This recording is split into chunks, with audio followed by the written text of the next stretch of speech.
What are his attributes? You tell me, well, we just spoke about it. No. There was a great debate between the different sects in Islam concerning God's attributes. What are they? Yes, we know he has attributes. But are they his essence? Are they something else? So the Ash'ari, what did they say? They said his attributes are different than his essence. They're separate from his essence. This is a big deal. Okay, this is a very dangerous belief. Why? If you're saying Allah Ta'ala, his essence is different, it's as if you're saying Allah is like water. He's made from different elements. So if this is the essence of God, and then you have, suppose, mercy, and you have knowledge, and you have power, and so on and so forth, they're all attached to this essence, but they're not the essence itself. It means we don't have one God. We have 9, 10, 11, 12, 20, 30 gods. Because each attribute is a God on its own. That's shirk. Thus you have Fakhr al-Razi, who was a Sunni scholar. He realized this dangerous aspect in this belief. So what did he say? He said the Christians believed in 3 gods and we believed in 9. When we said that, because he's Ash'ari, when he said that the Ash'ari believe his attributes are different than his essence. Then you have the Mu'tazila. The Mu'tazila, they think with their minds, with their intellects more than the Ash'ari. And so they saw how the Ash'ari made a grave mistake. So what did they say? They said, you know what, we don't want to say the same thing. So we're going to explain God's attributes by saying his essence represents his attributes. What do they mean by represents his attributes? Here there's 2 meanings that are possible. Either they mean that God's attributes are his essence. If they mean that, it's not a problem. Because that's what we say. That's what Ahlul Bayt say. But, unfortunately, the majority of them, as it is said, they believe that he has no attributes. So there's only the essence of God. And that's a major problem. What do you do with all the Quranic verses that point to his attributes? You say, Bismillah ar-Rahman ar-Rahim. Ar-Rahman ar-Rahim are attributes. When you say, Inna Allah kana aliman hakima, surely Allah was all knowledgeable and all wise. All wise, all knowledgeable are attributes. Well, what do you do with those? The narrations, Dua al-Jawsh, what do you do with it? What do you do with your intellect that can derive attributes of God from the creations? So this one cannot be accepted. If you say he has no attributes, it's as if you're saying he's not there. That's also a problem. Alhamdulillah, we did not fall into a problem. Why? Not because we're anything important. No. We're important when we follow Ahlul Bayt alayhim salam. Ahlul Bayt guided us, and they are the main guiders. They told us that, do not be confused, the attributes of his essence are his own essence. That's it. His attributes are him. There's no difference between the knowledge of God and between his power. And there's no difference between his power and between his life. No difference between his life and his ghina, him being unneedy. So on and so forth. It's one God, a unique God that has no likes. Yes, when you look at him from a different angle, you're going to look at a different attribute. As we said earlier, if you're looking at him from a knowledge perspective, then he is al-alim or al-alim. If you're looking at him from a power perspective, he is al-qadir. If you're looking at him from a hayat perspective, his life, then he is al-hayy. If you're looking at him from a wujud perspective, he is wajib al-wujud, from an existence perspective. So on and so forth. But ultimately, they're all one being. And we saw how Dhul Jalali wal Ikram was one name for one being, but it held all the positive and all the negative attributes. So the attributes of his essence are his own essence. There's no difference in existence between God's existence, God's power, God's knowledge, God's life, etc. Remember, Wahid, Ahad. You can't divide him. He cannot be composed of parts. Another question. Can God be comprehended? And this one is a really important question. Because what's going to happen here? You have people who don't know their limits. You know how we said at the beginning of the presentation, you have to think and you have to ponder? Yes, that's true. But we're told by the Ahlul Bayt alayhi salam, your pondering has limits. When it reaches Allah, stop pondering. In what sense? Don't think about what is God, about His reality, because you're way inferior to Him. You cannot know His reality. So if you start thinking about what He is, you will be doomed. You will reach your doom, your destruction. So stay away from thinking, how is He? Who is He? In other words, what is His reality? So what can we think about? If we're not supposed to think about His reality, we can't comprehend that, then what are we supposed to think about? The Imams tell us, think about عظيم خلقه, about His great creations. Yes. Think about His verses, the verses of the Quran. Think about the narrations of the Ahlul Bayt. Think about the creations, it's not a problem. And relate them to the Creator as well.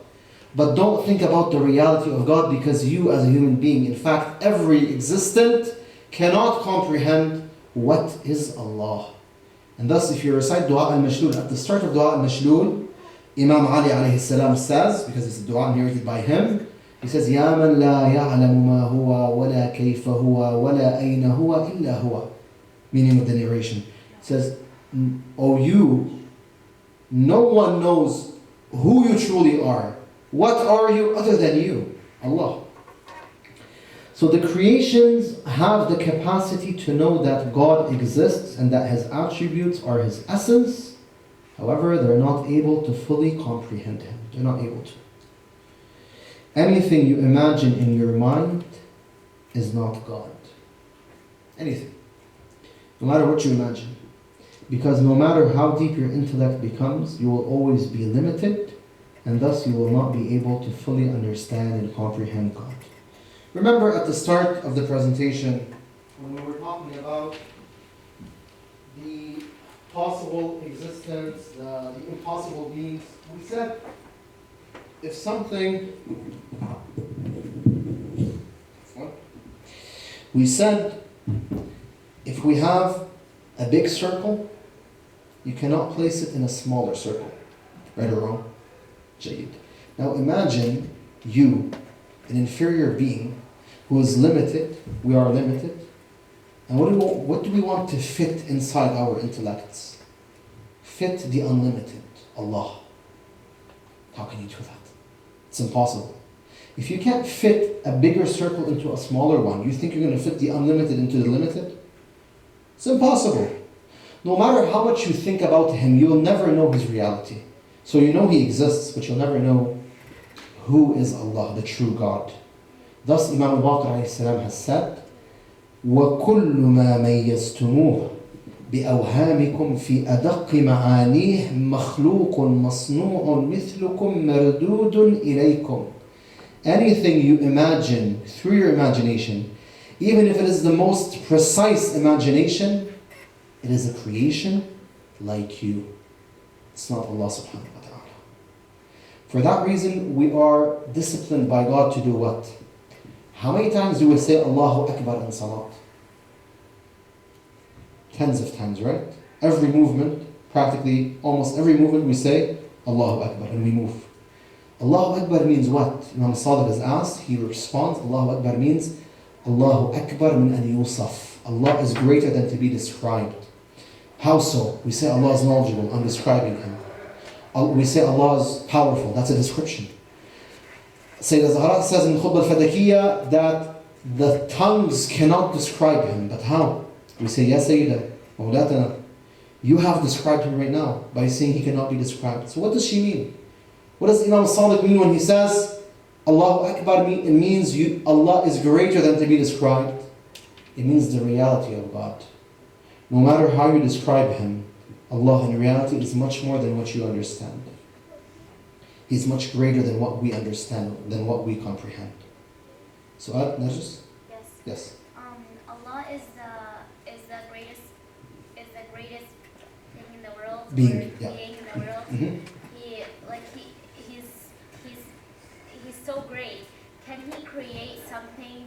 He's the most powerful also in the world. Can he create something more powerful than him? He can create anything. He can do anything. Can he create something more powerful than him?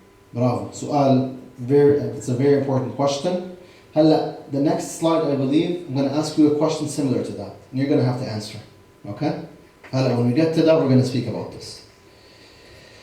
So, God cannot be comprehended fully. Okay?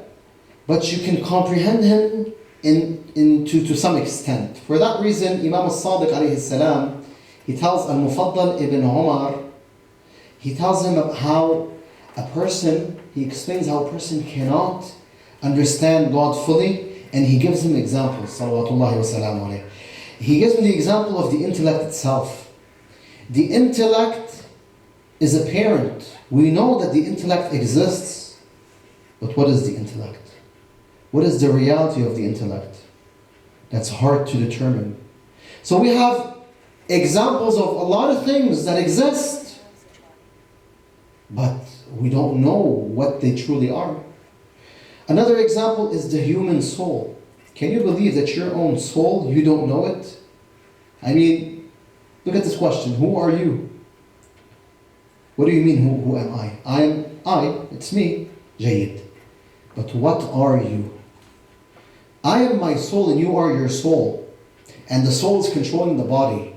Please tell me, what is the soul? Ma ruh. We don't know. Who knows what the ruh is?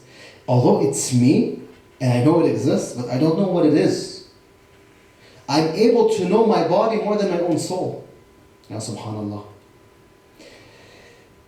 The angels of God, if you believe in God, of course, and you believe in the angels, you know that angels are there. They're present right now with us. But we don't know what they are. Imam Ali alayhi salam was once asked about Allah. And look at what the Imam answered. In Khutbah 111 of Nahj al-Balagha. He was asked about Allah. What did the Imam say? He responded back. He was asked about knowing Allah fully. So he responded back by showing how we don't have the ability to know the creation of Allah. So how could we know Allah? What did he say? He mentioned Malak al-Maut, the angel of death. Look at what he said. He said alayhi salam, هل تحس به إذا دخل منزله? If the angel of death enters a house, the Imam says, do you feel that he has entered? We don't. أم هل تراه إذا توفى أحدا? Do you see him if he takes the soul of anyone? You might be sitting beside a patient in the hospital, and that patient is seeing Malak al-Maut, and he's taking out his soul, but you don't see him. The Imam says, بل كيف يتوفى الجنين في بطن أمه? How does he take the soul of a fetus when it's inside the mother's womb? How? أيلج عليه من بعض جوارحها? Does he enter inside the woman, the female? Does he meet the fetus by entering through one of her organs? أم الروح أجابته بإذن ربها? Or is it that he has called the soul of the fetus and the soul has answered him by the permission of his Lord, of its Lord? أم هو ساكن معه في أحشائها? Or is it that Malak al-Maut is residing with the fetus in the mother's belly or the mother's womb? Is it that he's inside the female? كيف يصف إلهه من يعجز عن صفة مخلوق مثله? How can one describe his Lord, the reality of his Lord, when he cannot describe a creation like him, meaning Malak al-Maut? So if we don't know who Malak al-Maut is and what Malak al-Maut is, will we know who Allah is? A'udhu billah. Impossible. So we need to know our limits. We need to know our limits. Okay? Time is running short, and it's going to take time to explain these 4 ways of understanding something. So I'm going to leave them for the next workshop, inshallah. This piece of information, which is extracted from Imam al-Sadiq's word, inshallah, in the next workshop. But I want to go to Sister Narjis's question, to finalize the session with the following question. Can God create a rock so heavy that he can't even pick up? Or as Najis said, Can God create something that's greater than Him? Right? That was your question? Greater than Him. Similar questions could be asked about God. And these questions are pretty difficult. Why? Because they're like a double-edged sword.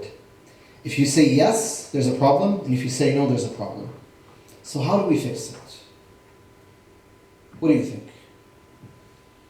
How do we answer such a question, or the question of Narjis, can God create something greater than Him?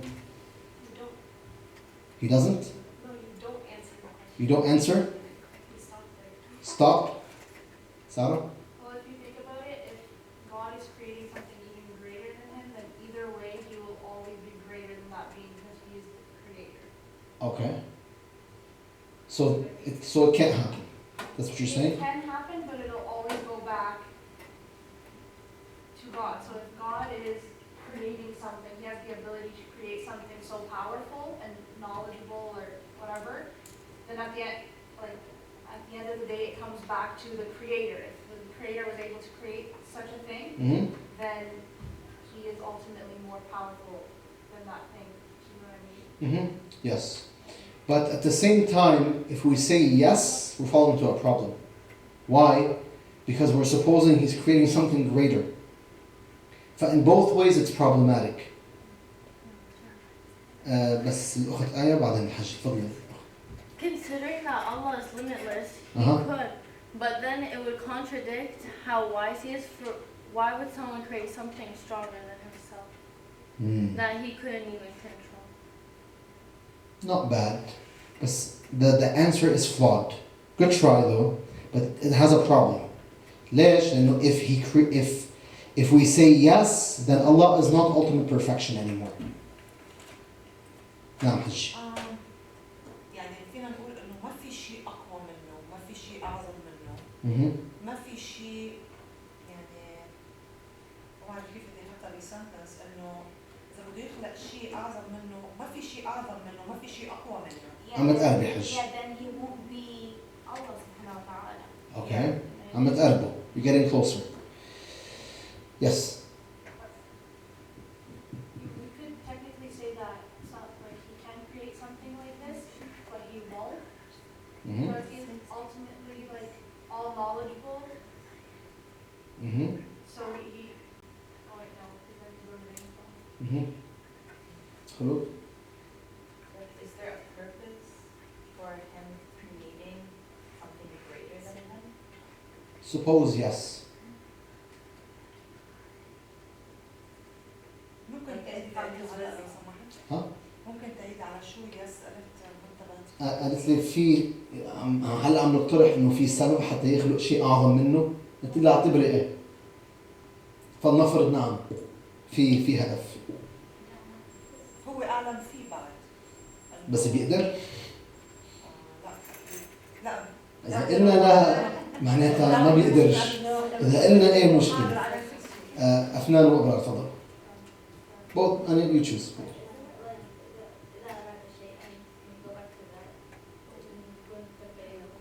Okay. جيد. But then he would be limiting himself. And if he can create something greater than him, it means he's not the greatest. And there could be something better.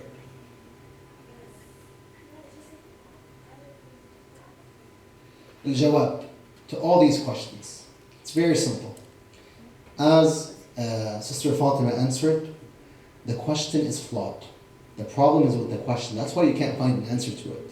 ليه? The question is contradicting in itself. كيف? The rock that Allah cannot lift and the existent that's greater than Allah, they're both from the impossible beings. They're from the impossible existence category. And so Allah does not create a rock that He cannot lift. ليش? Not because He's unable to do it, but the rock itself cannot exist. It's like saying, can Allah make me my own grandfather? لا. He won't do it. ليش? مش لأنه He can't do it. Because that idea is contradicting in itself. The idea cannot take place. The idea is inferior in itself. It cannot come into existence. عرفتوا كيف؟ نعم نجس. But Allah is the one that determines what exists and what doesn't. Like if he can't make it, that means he's not the most powerful being in the world. لا شوفي نحن we have three areas, three categories. We have واجب الوجود, necessary existence, okay? And that's only Allah. We have possible existence, and we said everything in existence is from that range. Then we have impossible existence. When the Quran tells you, إِنَّ اللَّهَ عَلَى كُلِّ شَيْءٍ قَدِيرٌ, Allah is able to do anything, it means from this range over here, possible existence. Allah will not do what is impossible in itself, yani it's contradicting ليش? Not because He's not able, but that thing cannot take place. خليني أشرح لكم. A similar question was asked to Amir al-Mu'mineen alayhi salatu Imam Ali. The answer is, this cannot happen because it is impossible for such a rock to exist. The problem lies within the rock, not within the power of God. Imam al-Sadiq says, Imam Ali alayhi salam was asked, can your Lord place the earth inside an egg without changing the size of the earth and the egg? Can He? You don't change the size of the earth and you don't change the size of the egg. Put the earth inside the egg. What did the Imam answer? Look at how detailed Imam Ali was. Imam Ali said, inability cannot be attributed to Allah. You can't say Allah can't do something. No. He can do everything. However, what you have mentioned cannot take place. Why, ya Amir al-Mu'mineen? Because the problem is with the egg, not with God. But when it comes to Allah, there is no problem. ما هو الشيء, that thing in itself, there must be a possibility for it to exist. Here, the creation that's greater than Allah is from this range, impossible existence. ما في وجد. It's His problem, not God's problem. عرفت كيف؟ هلا can Allah make you your own grandma? Yes. Yes. كيف؟ Allah can do anything. لا شوفي, Allah can do anything from this range, from the possible existence. هلا you might tell me that what about miracles? Miracles are not possible except with the permission of Allah. They're impossible. لا they're impossible. Miracles usually don't happen, but they can happen. Anything that's impossible, it means there's a contradiction. That's why it can't take place. أما مثلا Allah Ta'ala saving me, Allah Ta'ala transferring me from Earth to Pluto. Directly, instantaneously. That's possible. مش impossible. Allah Ta'ala making me as big as a giant. It's possible. It might not happen, but it's possible. Miracles can happen because they're possible, they're not impossible. اتفقنا؟ فإذا شو الجواب? The answer is, the problem is with the egg and the earth, not with God. عشان هيك, for that reason, God will not create something greater than Him. Why? Because something greater than Allah cannot exist. Impossible. We're saying شوفي نجس. We're saying Allah is at the top, مش هيك? Suppose you have a pyramid, and Allah is over here. So how can something be beyond Him? When we're supposing He's the greatest. If He's the greatest, you can't have. But if He can create everything, if He can't create it, if the problem is with that, it still means that Allah can't create everything. Doesn't that make Him limited in His power? Yes. Yeah. Doesn't make Him perfect? No. ليش؟ إنه His power, when Allah wants to do something, that thing must have the قابلية, يعني the ability to exist. If it doesn't, كيف بده يخلقها? It's not His problem, it's its problem. يعني can Allah make you your own grandma, Sarah? No. طيب. ليش؟ Not because Allah is weak. It's because the idea is contradicting. نعم آية. So are we saying that Allah isn't limitless, but the egg itself has limits? أحسنتم. Perfect. The egg is limited, not God. عرفتوا كيف? You get it? For the problem is that rock, the problem is not with God. The problem is with the rock itself. The problem is with the creation itself. It cannot reach a stage higher than its Lord. فthe problem is with the question, not with the answer. وضحت نرجس؟ والله مش الظاهر. بدنا نقاش بعد. إن شاء الله we'll touch upon it more. Yes. Is the answer also that, because we mentioned wisdom earlier to be that to put everything in the right place. And in this situation, Allah subhanahu wa ta'ala isn't going to do this because that doesn't put that in the right place. So because of Allah subhanahu wa ta'ala's wisdom, like this he won't happen, which is why there's a category called impossible existence. Allah subhanahu wa ta'ala knows that they don't belong in the right place. It's a good answer but not complete. ليه؟ لأنه the possible existence range is divided into two. خليني معي. شوف. هلا it's صلاة time, but just to remove this shubha, because I don't want anyone leaving the room with a shubha. I want you to leave as mu'mineen, not as kuffar. على كل. The possible existence range is divided into two. Creations that exist, okay? So we have creations that exist, and we have creations that don't exist. Yani potential creations, okay? That don't exist. As an example, Maryam alayhi salam, Mary, she's a possible being. Allah has created her. Her husband, the father of Isa, is what? He doesn't exist, but he can. If Allah created him, he would have existed, right? Father of Jesus alayhi salam. Allah Ta'ala has the power to create both. When we come to the impossible existence, they cannot take place on their own. Yani there is something contradicting about them. For that reason, Allah Ta'ala won't create them. ليش? Because they can't be created. This one, the father of Isa, can be created. He has the potential to be created. He can be. Allah can create him if he wanted. Allah can create a miracle. Allah can create a dragon as big as the universe. He can. But will he? That's something else. But me being my own grandpa, that can't happen. It's tanaqud, contradicting. The rock that Allah cannot lift cannot happen. مش لأنه Allah عاجز. The rock in itself tells you, يا أخي, I cannot exist. لأنه every rock that will exist can be lifted by God. Get it? Okay. For the problem is within the creation itself. So the problem is, it lies within not the creation, let's say the idea. The idea is wrong. والحمد لله رب العالمين وصلى الله على مصطفى محمد وآله الطاهرين.